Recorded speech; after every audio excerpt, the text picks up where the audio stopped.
इस चैप्टर का नाम है रक्तस्राव। यहाँ हम आयुर्वेद और मॉडर्न दोनों एस्पेक्ट को देखते हुए आगे की तरफ बढ़ेंगे। किस प्रकार से फाइनल ईयर में आपके बीएमएस में क्वेश्चंस बनते हैं, किस प्रकार से पीजी में बनते हैं, उन सभी चीजों को देखेंगे। तो यहाँ पर ये जो रक्तस्राव है, रक्तस्राव से अर्थ क्या है? ब्लड का लीक होना। एक सिंपल लैंग्वेज में बोलूं, ब्लड का बहना। ब्लड का बहना क्या? ब्लड तो आर्टरीज के अंदर भी बहता है, ब्लड बाहर भी बहता है।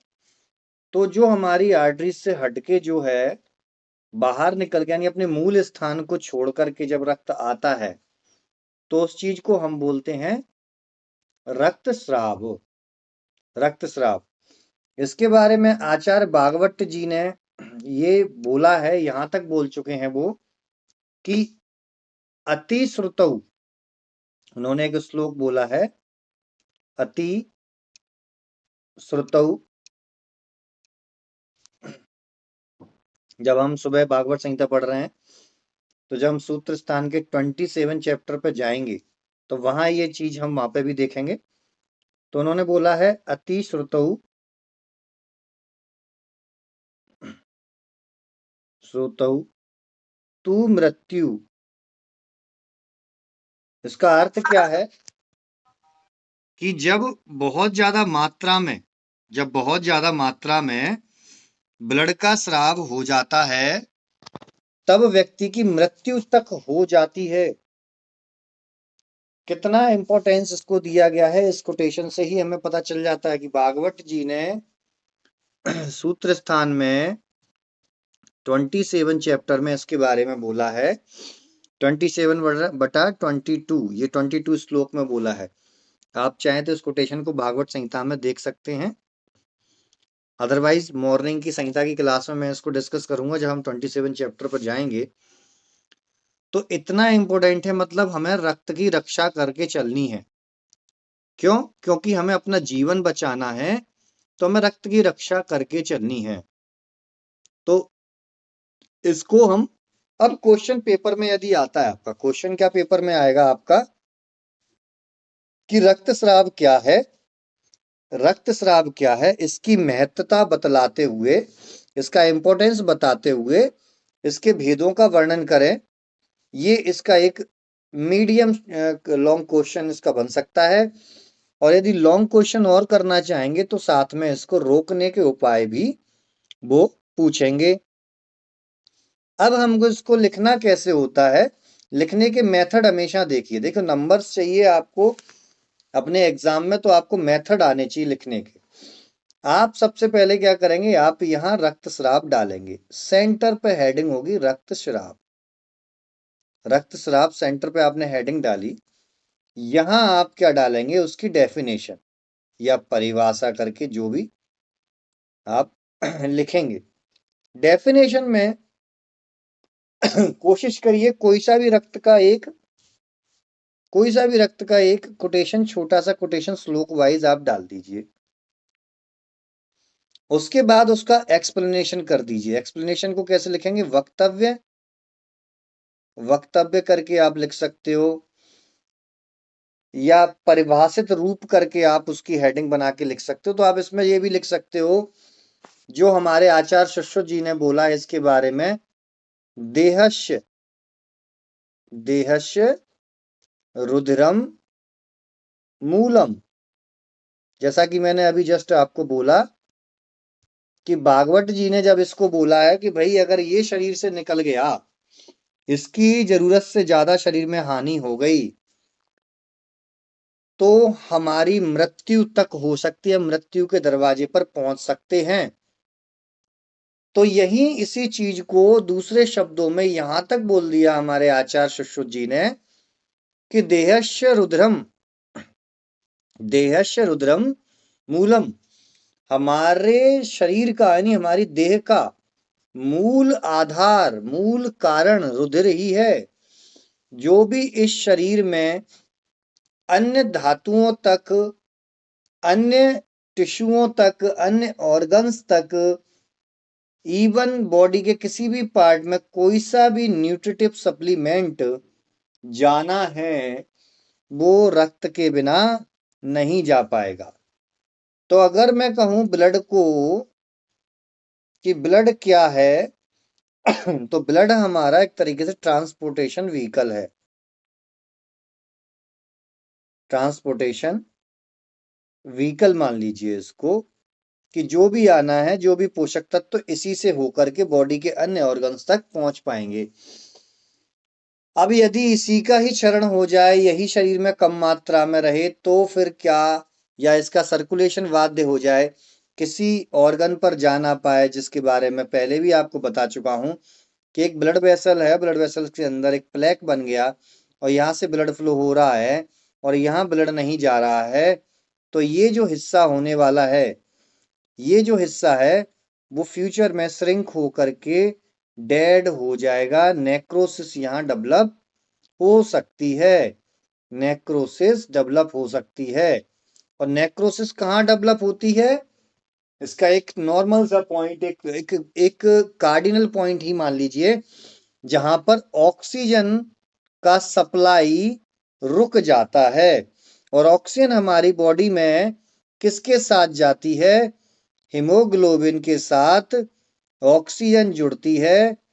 HbO2 का होल ट्वाइस इस करके लगभग यही फॉर्मूला रहता है, मुझे एग्जैक्ट ध्यान नहीं आ रहा है। तो इसको हम बोलते हैं ऑक्सी हीमोग्लोबिन, ऑक्सी हीमोग्लोबिन। तो इस प्रकार का कंपाउंड जो बनता है वो बॉडी में अन्य टिश्यूओं को जाकर के एरोबिक रेस्पिरेशन प्रोवाइड करता है, जिससे वहां के टिश्यू हेल्दी रहते हैं और लॉन्ग लास्टिंग समय तक चलते हैं। तो ये हम समझ के, मतलब उन्होंने आचार्य सुश्रुत जी ने बोल दिया कि देहस्य रुधिरम मूलम, देहस्य रुधिरम मूलम, ये पॉइंट बोल दिया। इसका अर्थ ये नहीं कि उन्होंने ऐसे ही तुक्का मार के बोल दिया।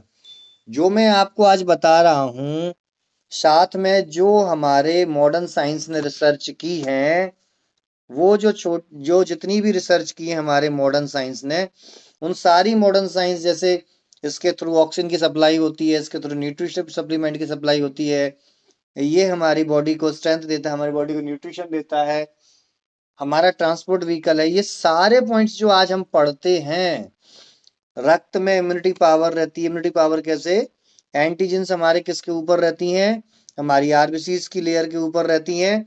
साथ में एंटीजन एंटीबॉडी रिएक्शन कहाँ होती है, ब्लड में ही आकर के होती है।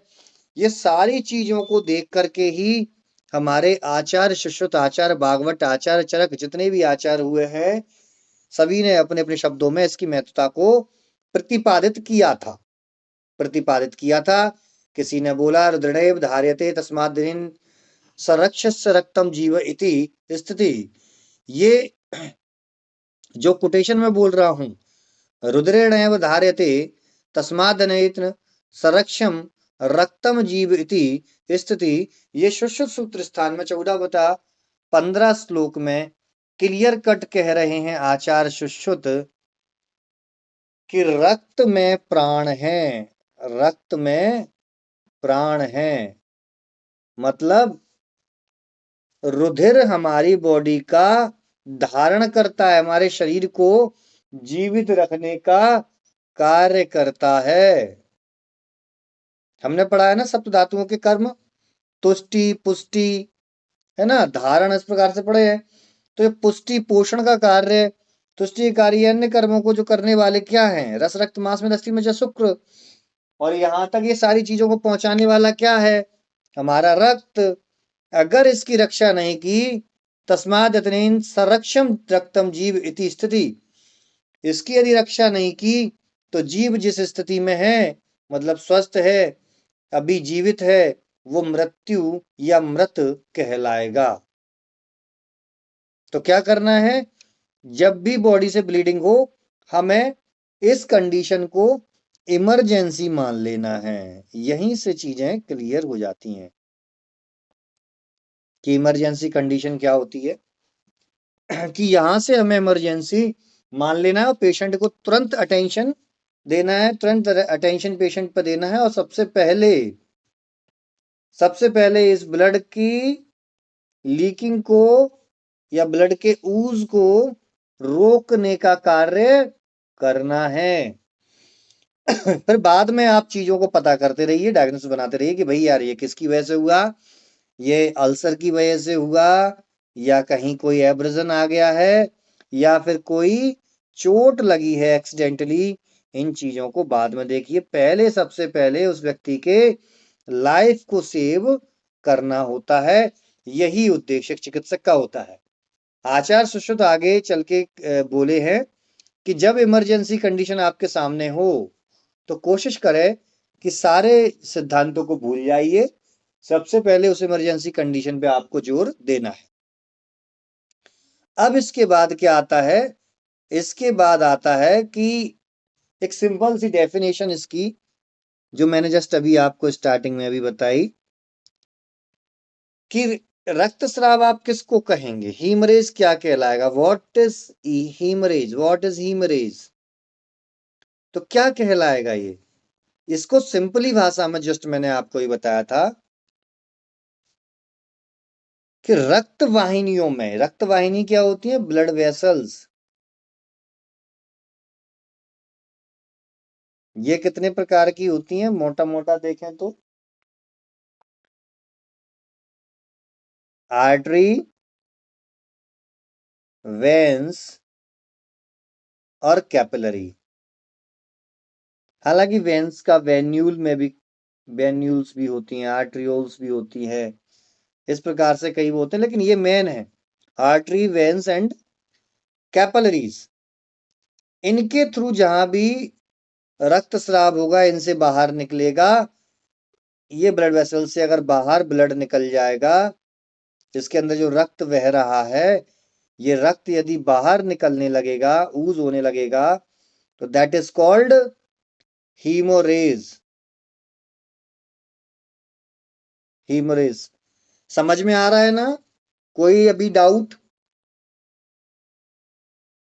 किसी को भी कोई डाउट हो डॉक्टर साहब अभी पूछ सकते हैं आप, या फिर आगे कंटिन्यू करें इसे।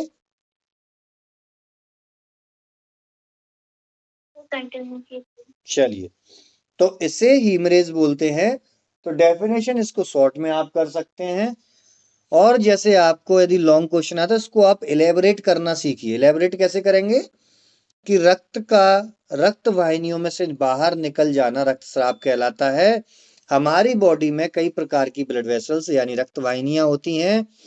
कैपिलरीज से निकलता है तो उसे कैपिलरीज हिमरेज बोलते हैं, आर्टरीज से आर्टरी हिमरेज, और वीनस से वीनस हिमरेज।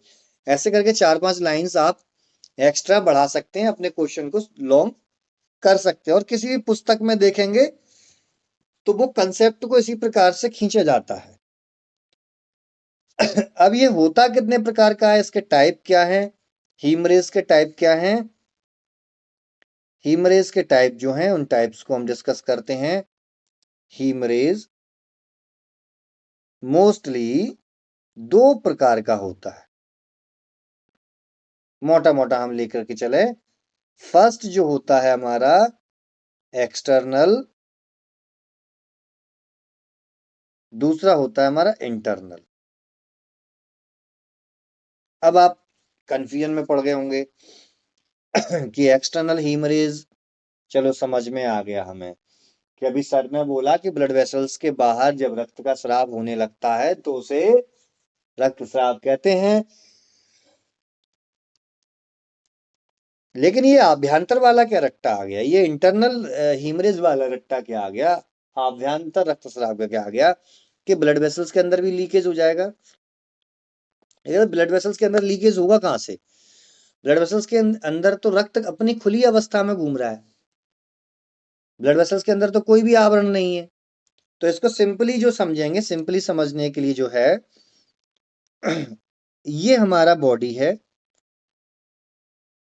ये हमारा बॉडी है। इस बॉडी के अंदर ये हमारी इंटेस्टाइन है मान लीजिए। अब इस इंटेस्टाइन में से ब्लड अंदर ही लीक होने लगा, ये अंदर लीक होने लगा, मतलब यहाँ स्टमक की म्यूकस जो होती, म्यूकोसा होती है, इसका एक कट सेक्शन बना लेते हैं स्टमक का। मान लीजिए स्टमक अल्सर हो गए हैं, स्टमक अल्सर ये हो गए हैं, यहाँ स्टमक अल्सर हो गए हैं, तो यहाँ से काफी लंबे समय बाद अल्सर से कई बार ब्लड भी आ जाता है, ये ब्लड यूज करने लगता है, that is called internal haemorrhage. Internal haemorrhage कई बार इन ऑर्गन्स से बाहर आ जाता है, जो हमें साक्षात दिखता है, जिसके हमें दर्शन होते हैं, उसको हम बोलते हैं एक्सटर्नल हीमरेज। तो हमें ये 2 पॉइंट क्लियर हुए, एक इंटरनल हीमरेज, एक एक्सटर्नल हीमरेज। पर इसके बाद भी अन्य प्रकार के भी टाइप्स होते हैं, जिसको बोलते हैं प्राइमरी हीमरेज। दूसरा होता है सेकेंडरी हीमरेज। सेकेंडरी हीमरेज, प्राइमरी हीमरेज किसी एक्सीडेंट के थ्रू हो जाए, सेकेंडरी हीमरेज इन्फेक्शियस हो सकता है, किसी बैक्टीरिया वायरस के थ्रू इन्फेक्शन होने से वहां पर रप्चर्ड हो जाए कोई ब्लड वेसल्स या स्किन, तो वहां से ब्लड आने लगे, तो उस कंडीशन को हम इस चीज में कहते हैं। तो अब जैसे कई एग्जांपल्स में आपको एग्जांपल भी बताऊं, शेयर करके देखता हूं कि अभी जस्ट हमने देखा एक्सटर्नल हीमरेज। तो एक्सटर्नल हीमरेज में हमने पढ़ा कि जो हमारी बॉडी के बाहर हमें दिखने लगता है उसे एक्सटर्नल हीमरेज बोलते हैं, और जो अंदर ही होता है उसे इंटरनल हीमरेज बोलते हैं। तो जैसे मैंने आपको बताया कि कहीं पर व्रण हो जाए, कहीं पर चोट लग जाए, तो हमें क्लियरली दिखने लगता है, तो उसको हम क्या कहते हैं, एक्सटर्नल हीमरेज, जिसमें हीमोप्टेसिस, हीमेटोमेसिस, ये सारी चीजें हमें दिखने लगती हैं। और साथ में नियोप्लास्टिक ग्रोथ भी होती है। नियोप्लास्टिक किसे बोलते हैं? Neoplastic means cancerous. Neoplastic growth मतलब कैंसरस ग्रोथ। अब कैंसर का यदि वुंड बना हुआ है और उससे ब्लीडिंग हो रही है, तो उसे कैंसरस ग्रोथ की ब्लीडिंग को भी हम एक्सटर्नल हीमरेज या बाह्य रक्तस्राव में मानते हैं। तो इस प्रकार से ऑब्जेक्टिव्स भी आपसे पूछे जा सकते हैं कि बाह्य रक्तस्राव का उदाहरण है, आभ्यंतर रक्तस्राव का उदाहरण है। इस प्रकार के जो हमें ये देखने को मिलते हैं, तो उसे हम इजीली लगा सकते हैं, टिक कर सकते हैं।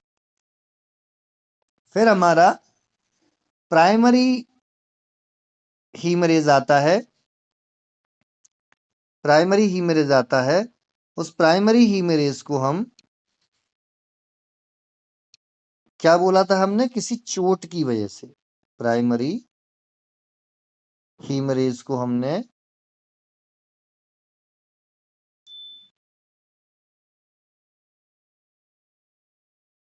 प्राइमरी हीमरेज को हमने किसी चोट की वजह से हमने माना था कि कोई चोट वगैरह यदि लग जाती है तो उसकी वजह से ये आता है, जैसे आर्टरीज से, वेन्स से, कैपिलरीज से। तो प्राइमरी हीमरेज कितने प्रकार का हो गया? प्राइमरी हीमरेज हो गया हमारा 3 प्रकार का, आर्टरी, वीनस एंड कैपिलरी। कितना? Arteries, Venus and capillary. Capillaries कहाँ होती हैं? कैपिलरीज हमारी बॉडी के एंड पार्ट्स पर सुपरफिशियली होती हैं। जैसे हमारी ये उंगली हो गई, ये हमारे हाथ की इंडेक्स फिंगर है, हमारे हाथ की इंडेक्स फिंगर है। अब इसका सुपरफिशियली पार्ट को कट लग जाए तो यहाँ से थोड़ा थोड़ा ब्लड ऊज होता रहता है, ऐसे ड्रॉप बाय ड्रॉप ब्लड निकलता रहता है, तो उसे क्या हम कहते हैं? Capillary haemorrhage. आर्टरीज और वेन्स में उनके अलग अलग प्रेशर होने की वजह से उनमें से ब्लड का प्रवाह अलग अलग होता है, अलग तरीके की स्पीड में होता है। फिर आता है हमारा, एक आता है प्रतिक्रियात्मक या रिएक्शनरी हीमरेज। रिएक्शनरी हीमरेज आता है। इसको हम क्या मानते हैं? जब भी किसी को चोट लगती है, तो चोट लगने के बाद, जी डॉक्टर साहब, हाँ, पूछिए डॉक्टर साहब।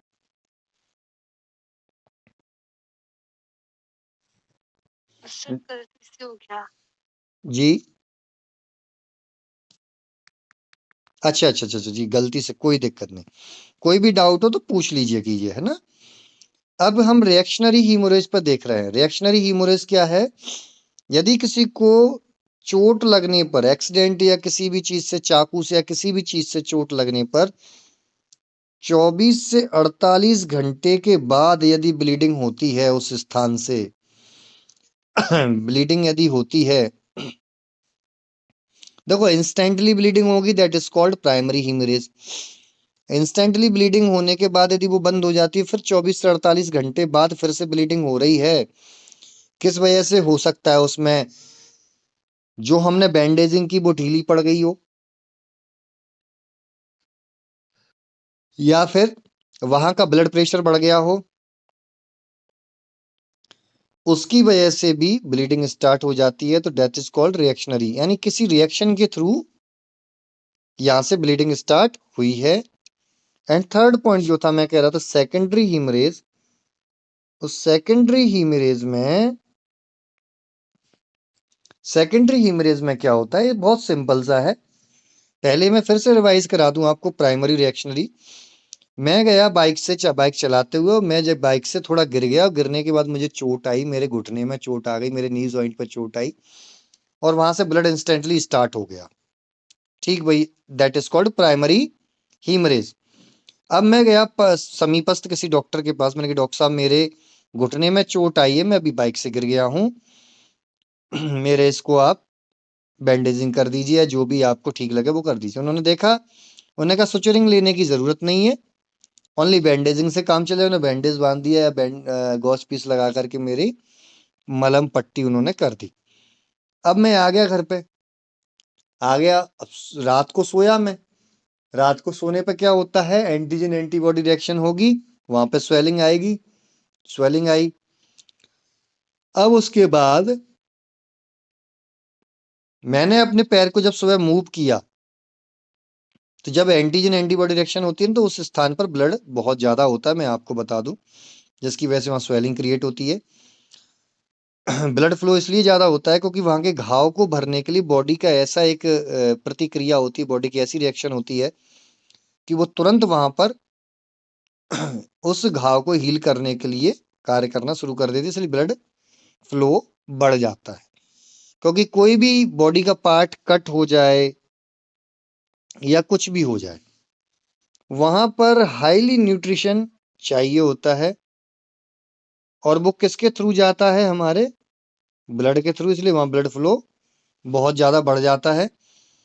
तो जब मैं सुबह उठा, आफ्टर 24 आवर्स, मेरा पैर मूव किया, मूव करते ही बैंडेज ढीली हो गई, या वहां रक्त का दबाव ज्यादा बढ़ गया, ब्लड का प्रेशर ज्यादा बढ़ गया उस जगह पर, और वहां पर मेरी ब्लीडिंग ऊज होने लगी, ब्लड ब्लीडिंग निकलने लगी। That is called reactionary. मेरे रिएक्शन के कारण मुझे उस जॉइंट को मूव नहीं करना था, बट मैंने मूव किया, तो उसके कारण जो जो वहां पर ब्लीडिंग स्टार्ट हुई, that is called reactionary bleeding. That is called reactionary bleeding. ये दो चीज हमने देखी। अब जो थर्ड पॉइंट है वो है हमारा सेकेंडरी का, जो जस्ट अभी मैं बोल रहा था, मैंने उससे पहले रिवीजन कराना जरूरी समझा। अब सेकेंडरी क्या होता है कि भाई मेरी पट्टी भी बन गई, मैंने मूव भी कर लिया, मूव किया तो मेरे ब्लीडिंग स्टार्ट हो गई। मैं पहुंच गया डॉक्टर साहब के पास, डॉक्टर साहब मैं, आपने शाम को मेरे पट्टी की थी, वो उससे ठीक हुआ, सुबह उठा तो ब्लीडिंग फिर से शुरू हो गई, मैं घबरा रहा हूँ, बताइए क्या करना चाहिए? डॉक्टर साहब ने कहा कोई दिक्कत नहीं है, इसको फिर से टाइटली बैंडेजिंग कर देते हैं। और डॉक्टर साहब ने क्या है कि साफ हाथों से करने की बजाय गंदे हाथों से वहां की बैंडेजिंग कर दी। अब क्या हुआ कि वहां पर वुंड तो हो ही गया है, मेरे व्रण तो बन ही गया है, वहां पर ड्रेसिंग चली रही है, लेकिन ड्रेसिंग प्रॉपरली अनहाइजीनिक कंडीशन की वजह से हो रही है। अनहाइजीनिक कंडीशन वहां पर डेवलप हो रही है। तो कुछ एक दिनों बाद, लगभग 3 दिन, 4 दिन या 10 दिन या 1 सप्ते बाद वहां पर पस क्रिएट हुआ, और पस क्रिएट होने की बाद वहां पे जो ब्लड वेसल्स थी उनकी ल्यूमेन भी जिसमें एंडोथीलियम होती है, हमने पढ़ा है ना 3 लेयर से बनी होती हैं। आर्टरीज 2 लेयर, आर्टरीज 3 लेयर से, वेंस 2 लेयर से, इस प्रकार से उनका स्ट्रक्चर जो रहता है। तो वो रप्चर्ड हो गई, एंडोथीलियम रप्चर्ड हो गई, वहां से उसकी ब्लड वेसल्स की बॉल रप्चर्ड होने से ब्लड बाहर आ गया, ब्लड आउट हो गया। दैट इज कॉल्ड सेकेंडरी या द्वितीयक रक्तस्राव। फर्स्ट में क्या हो रहा था, प्राइमरी में आर्टरीज, कैपिलरीज या वेन्स के कट होने की वजह से तुरंत हुआ। सेकंड में क्या हुआ, वहीं से ब्लड का स्राव हुआ जहां से प्राइमरी में हो रहा था, आर्टरीज या कैपिलरी या वीनस से, बट कोई रिएक्शन की वजह से हुआ। मैंने मूवमेंट की या मैंने पट्टी को सरका के देखने की कोशिश की, कोई होशियारी मैंने कर दी, या मान लीजिए कॉटन जिस जगह पे डॉक्टर साहब ने लगाई थी, डायरेक्ट सूखी कॉटन वहां पे लगा दी, उस कॉटन को गीला नहीं किया गया। किसके थ्रू गीला नहीं किया गया, बीटाडीन सॉल्यूशन के थ्रू नहीं किया गया। या आयुर्वेद में हम जात्यादि तेल या जात्यादि घृत से ड्रेसिंग करते हैं तो उसके थ्रू नहीं किया गया, जिसकी वजह से वो कॉटन उस घाव पर चिपकी रह गई। उस कॉटन को हमने रिएक्शन के थ्रू निकाला। क्या रिएक्शन, हमने कॉटन को जोर से खींच दिया, तो वहां से फिर इरप्शन हुआ, और वहां से इरप्शन होने के बाद ब्लीडिंग स्टार्ट हो गई। अब उसके बाद मैं गया तो अनहाइजीनिक कंडीशन में मेरी ड्रेसिंग्स हुई। उसके बाद व्रण बनने से वहां सेप्सिस डेवलप होने से, रक्त पूतिता होने से, यानी ब्लड सेप्सिस होने से, हीमोसेप्सिस होने से वहां से ब्लीडिंग स्टार्ट हो गई। तो इस चीज को हमने क्या माना, सेकेंडरी हीमोरेज। तो हमें इसके टाइप्स क्लियर हुए कि प्राइमरी क्या है, सेकेंडरी क्या है, रिएक्शनरी क्या है, एक्सटर्नल हीमरेज क्या है, एंड इंटरनल हीमरेज क्या है। मैं आपको अपना पर्सनल एक्सपीरियंस बताता हूँ। मेरे एक पेशेंट थे, ऑनलाइन पेशेंट थे मेरे, गुजरात से थे, अहमदाबाद से। कभी उनसे मैं उनका इंटरव्यू लेकर के अपने यूट्यूब चैनल पर डालूंगा, तो आप उनकी मुंह जुबानी सुनिएगा। अभी फिलहाल मेरे से ही मुंह से सुन लीजिए। उनको समोसे कचौड़ी ये ज्यादा चीजें पकवान खाने का बड़ा शौक था। समोसे कचौड़ी पकवान खाने का बड़ा शौक था। वो खाते भी थे, स्पाइसी फूड ज्यादा खाते थे, मार्केट के ज्यादा खाते थे। क्योंकि वो बिजनेसमैन है, बिजनेस करते हैं, तो ज्यादातर उनको एंटरप्रेन्योर में बोलूंगा, starting phase of the business है। अपने बिजनेस को वो सेटल करने के लिए कोई भी व्यक्ति किसी भी हद तक जा सकता है, कितनी मेहनत कर सकता है। तो उन्हें खाने पीने पर उनका ध्यान चला गया। एक लंबे समय बाद उनको गैस्ट्रिक अल्सर डेवलप हुए।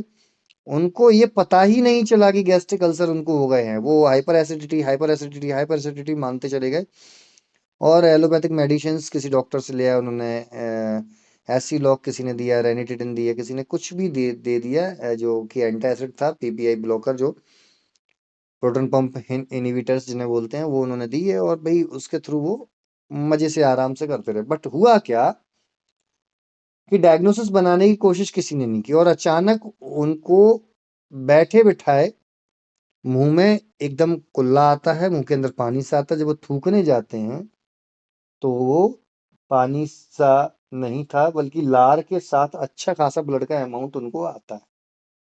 अच्छा खासा ब्लड का अमाउंट आता है। वो उन्होंने मुझे हिस्ट्री दी, पूरी हिस्ट्री तो मैंने सुना। उसके बाद वो डॉक्टर्स के पास जाते हैं, किसी ने ट्यूबरकुलोसिस की जांच करवा ली, किसी ने कुछ करवा लिया, किसी ने चेस्ट एक्सरे करा लिया, इतना सब कुछ करा लिया। बट सबसे आश्चर्य की बात यह थी कि वहां के अच्छे अच्छे स्पेशलिस्ट के पास वो गए, मतलब किसी को ये डाउट नहीं आया कि इनको गैस्ट्रिक अल्सर हो सकता है, अच्छी खासी स्टेज में हो सकता है। जब उन्होंने मुझे अपनी ये पूरी चीज कहानी सुनाई, उनकी सारी रिपोर्ट्स देखी, मैंने कहा कि इसमें कुछ भी गड़बड़ नहीं है। और जब मैंने उनकी हिस्ट्री लेना शुरू की, आप खाते क्या हो, पीते क्या हो, रहन सहन क्या है। देखिए आयुर्वेद में इतना अच्छा डायग्नोसिस दिया हुआ है हर चीज का, कि आप अगर डिटेल्ड किसी व्यक्ति से, आप किसी रिश्तेदार के यहाँ जाते हैं, उसके हालचाल पूछते हैं ना कि भाई क्या कर रहा है, कितना पढ़ रहा है, कितना कमा रहा है, कैसे कपड़े पहनता है, कहाँ शॉपिंग जाता है, कौन सी मूवी देखता है, क्या खाता है। इसी प्रकार आयुर्वेद में चर्चा करना शुरू कर दो पेशेंट से कि भाई क्या खाते हो, मीठा पसंद है, खट्टा पसंद है, 6 के 6 जो रस हैं उनके बारे में चर्चा कर लो उससे, कहीं ना कुछ पॉइंट क्लियर हो जाएगा। उसकी दिनचर्या सुबह उठने से लेके ब्रह्म मुहूर्त से लेकर के रात को सोने तक की दिनचर्या सुन लो, उसकी कॉमन हैबिट्स सुन लीजिए, उसका प्रोफेशन की क्या, उसके टाइट शेड्यूल होते हैं प्रोफेशन में, क्या उसको चैलेंजेस आते हैं उनको सुन लीजिए। आप साइकोलॉजिकली एंड फिजिकली, जिसको मैं बोलूं फिजियो साइकोलॉजिकली आप डायग्नोसिस अच्छी से कर लेंगे, तो आप उसकी डिजीज को 50% वहीं पकड़ लेंगे। मुझे डाउट हुआ कि यार इतना सारा स्पाइसी फूड खा रहा है, हैवी वेट है इसका, एक बार एंडोस्कोपी करा के देखते हैं। बल्कि मैंने तो वहीं बोल दिया था कि भाई मुझे तो आपका अन्नद्रव्यसूल का फंडा लग रहा है कि कहीं ना कहीं अन्नद्रव्यसूल है, उसकी वजह से ये हो रहा है। क्योंकि ब्लड मुंह से आ रहा था ना कि स्टूल से। स्टूल से ब्लड आता तो उसको वहां पर हम परिणाम सूल या ड्यूडेनल अल्सर के रूप में मान लेते, या कोलोन अल्सर के रूप में हम मान लेते। लेकिन नहीं, हमने कहा कि ऐसा है, आप कराइए। उन्होंने एंडोस्कोपी करवाई और वहां क्लियर कट अल्सर्स के निशान देखने को मिले, और अच्छे खासे थे, ब्लड वेसल्स रप्चर्ड हो चुकी थी। और वहां जब हमने तो ये वाला किस में आएगा, ये जो मैंने आपको बताया ये किस में आएगा, ये आएगा एक्सटर्नल हीमरेज में, जो कि ब्लड बाहर निकलते हुए हमें दिख रहा है। जो ब्लड बाहर निकलते हुए हमें नहीं दिख रहा है, बॉडी के अंदर ही अंदर स्टोर हो रहा है, उस ब्लड को हम इंटरनल हीमरेज में मानते हैं। कई वहां पे ब्लड वेसल्स फट गई, फटने के बाद वहां पर क्लॉट क्रिएट कर लेती है बाहर स्किन के नीचे, दैट इज कॉल्ड इंटरनल हीमरेज, मैंने अभी जस्ट आपको बताई। तो फिर हमने उनको एक सिंपल से फॉर्मुलेशन दिए थे।